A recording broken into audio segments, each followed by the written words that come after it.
Samanth group chairman Kavya అని నిజం బయట పెట్టిన కావ్య తాతయ్య. ఎక్స్పోలో తన కంపెనీ నెంబర్ 1గా అవార్డు గెలిచి రాజ్కి షాక్ ఇచ్చిన కావ్య. ఆనందంలో అపర్ణ, అప్పు, కళ్యాణ్. షాక్లో రాహుల్, రుద్రాని. ఇంతకు ఏం జరిగింది? అసలు Samant group company chairman Kavya కావడం ఏంటి? మరి ఎక్స్పోలో తన కంపెనీ నెంబర్ 1 స్థానంలో గెలిచి రాజ్కి షాక్ ఇవ్వడం ఏంటి కావ్య? అసలేం జరిగిందనేది వీడియోలో చూసి తెలుసుకునేద్దాం. బ్రహ్మముడి అప్కమింగ్ ఎపిసోడ్స్లో ఏం జరగబోతుందో ముందుగా తెలుసుకోవాలి అనుకుంటే వీడియోని లైక్ చేయండి, ఛానల్ని సబ్స్క్రైబ్ చేసుకోండి, పక్కనే ఉన్న బెల్ సింబల్లో ఆల్ పై క్లిక్ చేయండి. ఎలా చేయడం వల్ల అందరికంటే ముందుగా చూడవచ్చు.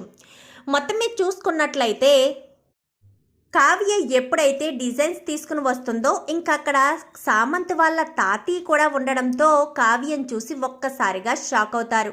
ఇదేంటి ఈ అమ్మాయి ఎక్కడ ఉంది అని చెప్పనేసరికి, అదేంటి తాతయ్య, తనే కదా మన కంపెనీలో డిజైనర్గా వర్క్ చేస్తుంది అని చెప్పాను, కానీ తను ఇక్కడ వర్క్ చేయడం ఏంటి అంటూ ఇంకా సామంత్నైతే చెంప మీద కొడతారు. ఏంటి తాతయ్య, కావ్య ఇక్కడ వర్క్ చేస్తే ఏంటి అని చెప్పాను, కానీ అసలు కావ్య ఎవరనుకుంటున్నావు అని చెప్పాను, కానీ ఎవరు? Swaraj group of company MD Raj భార్య అని చెప్పనేసరికి, నీకు అంతవరకే తెలుసు, అంతకు మించిన కథ కూడా ఉంది అని చెప్పనేసరికి, ఏంటి తాతయ్య ఏం మాట్లాడుతున్నారు? కావ్యను పట్టుకుని మీకు తెలుసున్నట్టు, మీకేదో ఆత్మబంధువు అవుతున్నట్టు మాట్లాడుతున్నారేంటి అని చెప్పనేసరికి, ఆత్మబంధువు కాదు, తను మన బంధువే అని చెప్పాను, కానీ నాకు మీరు ఏం చెప్తున్నారో అర్థం కావట్లేదు అని చెప్పాను. కానీ వెంటనే సామంత్ వాళ్ళ తాతయ్య అయితే సామంత్ వాళ్ళ నాన్నకి ఫోన్ చేస్తాడు.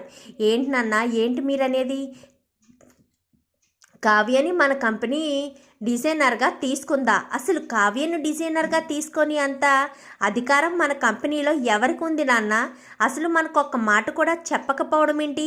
కావ్యను మన కంపెనీ డిజైనర్గా తీసుకోవడం ఏంటి అంటూ ఇంకా ఆయన కూడా చాలా కోపంగా సామంత్ మీద కేకలు వేసేసరికి, అసలు మీరు ఇదంతా ఎందుకు చెప్తున్నారో నాకు అర్థం కావట్లేదు. కావ్య డిజైనర్గా మన కంపెనీలో వర్క్ చేస్తే వచ్చే నష్టమేముంది? అయినా కావ్య వర్క్ చేయడం వల్ల మన కంపెనీ నెంబర్ 1 స్థానంలో ఉంటుంది. కావ్య వల్ల నెంబర్ 1 స్థానంలోకి వస్తుంటే దాన్ని పెద్ద ఇష్యూ చేసి మాట్లాడుతున్నారేంటి? కావ్య ఏదో చేయకూడని పని చేస్తున్నట్టు, మన కంపెనీకి కావ్య వర్కర్గా పని చేయకూడనట్టు అని చెప్పనేసరికి, ఎక్కడ కాదు సామంత్, ఇంటికి పద, అన్ని విషయాలు చెప్తానంటూ ఇంకా సామంత్ని తీసుకుని సామంత్ వాళ్ళ తాతయ్య అయితే ఇంటికి వెళ్ళిపోతారు. కావ్య అయితే ఇంకా అక్కడ డిజైన్లు ఇచ్చేసి కావ్య ఇంటికి వెళ్ళిపోతుంది. ఇంటికి వెళ్ళిపోయేసరికి ఇంకా సామంత్ వాళ్ళ డాడీ అయితే సామంత్ని కొట్టినంత పని చేస్తారు. డాడీ, అసలు మీరు ఏం చేస్తున్నారో మీకు అర్థమవుతుందా? అక్కడ తాతయ్య, ఇక్కడ మీరు కావ్యను డిజైనర్గా తీసుకుంటే మీకు వచ్చే నష్టం ఏంటో నాకు అర్థం కావట్లేదు. మన కంపెనీ నెంబర్ 1 స్థానంలో ఉంటుంది అని చెప్పాను, కానీ అసలు మన కంపెనీ బ్రాండ్ నేమ్ ఏంటో తెలుసా? అసలు మన కంపెనీ అసలు నేమ్ ఏంటో నీకు తెలుసా? నువ్వెప్పుడైనా మన కంపెనీ మెయిన్ నేమ్ని చూసావా, రిజిస్టర్ నేమ్ని అని చెప్పనేసరికి, ఏంటి తాతయ్య, అసలు మీరు ఏం మాట్లాడుతున్నారు? నేను కావ్య గురించి మాట్లాడుతుంటే మన కంపెనీ నేమ్ గురించి మాట్లాడుతున్నారేంటి తాతయ్య అని చెప్పాను, కానీ అసలు నీకు తెలుసా, ఒక్కసారి చెక్ చేయి అని చెప్పనేసరికి ల్యాప్టాప్ ఓపెన్ చేసి చెక్ చేస్తాడు. చెక్ చేసేసరికి ఒక్కసారిగా షాక్ అయిపోతాడు సామంత్. ఏంటి తాతయ్య, కావ్య మన కంపెనీ డైరెక్టర్ నేమా అని చెప్పనేసరికి, అవును, కావ్య ఎవరో కాదు, మీ అక్క అని చెప్పనేసరికి ఒక్కసారిగా షాక్ అయిపోతాడు సామంత్. కావ్య నా అక్క కావడం ఏంటి? మరి నా అక్క అయితే దుగ్గిరాల ఫ్యామిలీ కోడలుగా ఆ ఇంట్లో ఉండడం ఏంటి? ఇన్ని సంవత్సరాల్లో ఎప్పుడు కూడా కావ్య గురించి ఏమీ చెప్పని మీరు ఇప్పుడు కావ్య అక్క కోసం ఎప్పుడు చెప్తున్నారేంటి అని చెప్పాను, కానీ ఒకానొక సమయంలో కావ్య మన దగ్గర నుంచి తప్పిపోయింది. అలా తప్పిపోయిన తర్వాత కావ్య కృష్ణమూర్తి, కనకం వాళ్ళకి కనిపించింది. కావ్య కోసం వెతకని ఊరు లేదు, వెతకని చోటు లేదు. ఎంతలా వెతికామంటే మేము కావ్య కోసం చాలా డబ్బు వేస్ట్ చేసి కావ్య కోసం వెతికేసరికి ఒక చోట కావ్య ఉందని, వాళ్ళు తిరణాల్లో కావ్య కనిపించిందన్న విషయం తెలిసి అక్కడికి వెళ్ళాము. వెళ్ళేసరికి కావ్య అక్కడ ఉన్న 2 పిల్లలతో చాలా సంతోషంగా ఉంది. తనను మేము దగ్గరికి తీసుకుందామని ప్రయత్నించినా కానీ తను మా దగ్గరికి రాలేదు. ఎందుకంటే కావ్య మన దగ్గర నుంచి వెళ్ళిపోయేసరికి కొంచెం వయసు తెలిసి తెలియని వయసు. కానీ మేము కావ్యను వెతుక్కుని అక్కడికి వెళ్ళేసరికి కావ్యకు ఊహ తెలిసి తను వాళ్ళతో ఆడుకుంటూ ఉంది. మేము చూడడానికి వెళ్తేనే వాళ్ళు దరిదాపుల్లో కూడా రానివ్వలేదు. అప్పుడు వాళ్ళని అడిగితే కావ్య చాలా నిర్జీవ స్థితిలో ఉందని, మేమే తీసుకొచ్చి పెంచుకుంటున్నామని మొత్తం చెప్పేసరికి తను నా బిడ్డ అని చెప్పాను. కానీ తను మీ బిడ్డే కావచ్చు, కానీ తను ఊహ తెలిసినప్పటి నుంచి మమ్మల్ని తల్లిదండ్రులుగా భావిస్తుంది. ఒకవేళ మీ దగ్గరికి వచ్చినా మిమ్మల్ని తల్లిదండ్రులుగా భావించే అవకాశం లేకపోవచ్చు. మీ బిడ్డకు ఏ లోటు లేకుండా మేము చేసుకుంటాము.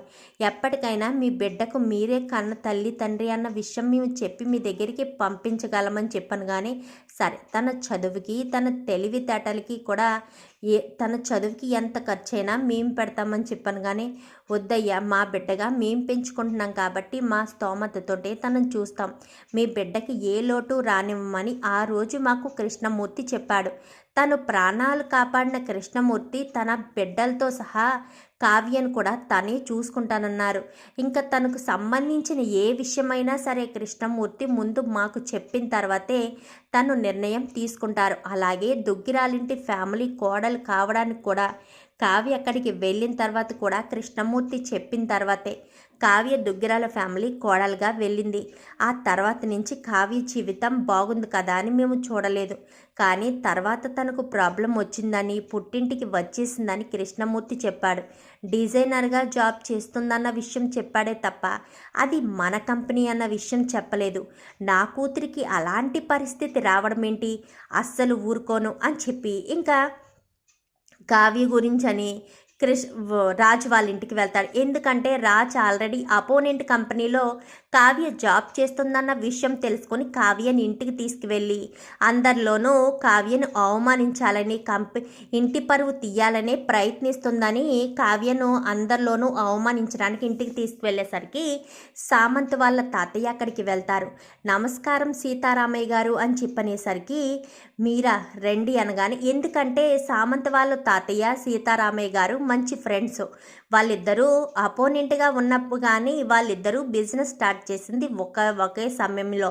ఇంకా తర్వాత వాళ్ళు వచ్చి రావడంతో వాళ్ళకి బిజినెస్ పోటీ వచ్చింది. రండి అని చెప్పాను. కానీ మీకు విషయం చెప్పాలి అని చెప్పనేసరికి మొత్తం విషయం అంతా చెప్పడంతో ఒక్కసారిగా అందరూ కూడా షాక్ అయిపోతారు. ఏంటి మీరు మాట్లాడేది, కావ్యం మీ మనవరాలా అని చెప్పాను. కానీ అవును సీతారామయ్య గారు అంటూ ఇంకా కృష్ణమూర్తి కనకం కూడా వచ్చేసరికి ఒక్కసారిగా అందరూ షాక్ అయిపోతారు. ఇప్పుడు ఏంటి, కావ్య మీ మనవరాలు అయితే ఏంటి అని చెప్పాను. కానీ మా కంపెనీలో తను ఎండీగా ఉంది, కంపెనీ రిజిస్టర్ నేమ్ కూడా కావ్య పేరే ఉంది అని చెప్పనేసరికి అయితే ఇప్పుడు ఏం చేయమంటారు అని చెప్పనేసరికి ఏం చేయడం ఏంటి అనగానే, మీ మనవరాలని మీరు తీసుకువెళ్ళిపోండి, నా కంపెనీ తరఫున నేను గట్టి పోటీ ఇస్తాను, మీ కంపెనీ తరఫున మీ మనవరాలతో పోటీ ఇవ్వండి, మేమిద్దరం భార్యాభర్తలు అయినా కానీ ఇప్పుడు కాదు, మీ మనవరాలకి నా మనవరాలకి మధ్య పోటీ చూసుకుందాం ఎవరు గెలుస్తారో అని చెప్పనేసరికి రాజ్ అంటూ అపర్ణ మాట్లాడేసరికి, నువ్వు ఉండు మమ్మీ, అసలు కావ్య ఆ కంపెనీ ఎండీ అయితే నేను స్వరాజ్ గ్రూప్ ఆఫ్ కంపెనీ ఎండీని, కాబట్టి వాళ్ళ కంపెనీకి కావ్య ఎండీ అయినప్పుడు మన కంపెనీకి నేను ఎండీ అవ్వనప్పుడు ఇద్దరికి పోటీ ఖచ్చితంగా ఉండాల్సిందే, రెండు కంపెనీల మధ్య పోటీ జరగాల్సిందే, ఎవరు డిజైన్స్ ఎక్కువ ఇన్ఫోలో అవుతాయో చూద్దామని చెప్పి ఛాలెంజ్ చేసుకుని అక్కడి నుంచి చేసేసరికి అమ్మ కావ్య అని చెప్పాను. కానీ కావ్యని ఇంకా అక్కడి నుంచి వాళ్ళు తీసుకువెళ్ళిపోతారు. ఇంతకు ముందల్లా వదిలేసిన ఈసారి మాత్రం కావ్యని తక్కువ చేయకూడదని తీసుకువెళ్ళిపోయి డైరెక్టర్ స్థానంలో పెడతారు. కావ్య తన టాలెంట్తోనే డిజైన్స్ వేసి ఇన్ఫోకి అయితే సబ్మిట్ చేస్తుంది. ఇంకా రాజ్ కూడా డిజైన్స్ వేసి ఇన్ఫోకి సబ్మిట్ చేస్తాడు. కావ్య టాలెంట్ తెలిసిన సంగతే కదా, రాజ్ ఎంత ప్రయత్నించినా కానీ కావ్య టాలెంట్కి అయితే ఏం సరిపోడు కదా అని అని ఇంకా పోటీకి ఇద్దరు కూడా డిజైన్లు సరి సమానంగా ఉంటాయి, వీళ్ళిద్దరూ భార్యాభర్తలైనా ఒకలాగే డిజైన్స్ వేశారు అనుకుంటూ ఇంకా అక్కడ ఇన్ఫోలో డైరెక్టర్స్ అందరూ కూడా మాట్లాడుకుంటారు. ఇంకా ఒక విషయంలో కావ్య కొంచెం ముందంజలో చాలా నీట్గా చాలా చక్కగా డిజైన్లు వేసేసరికి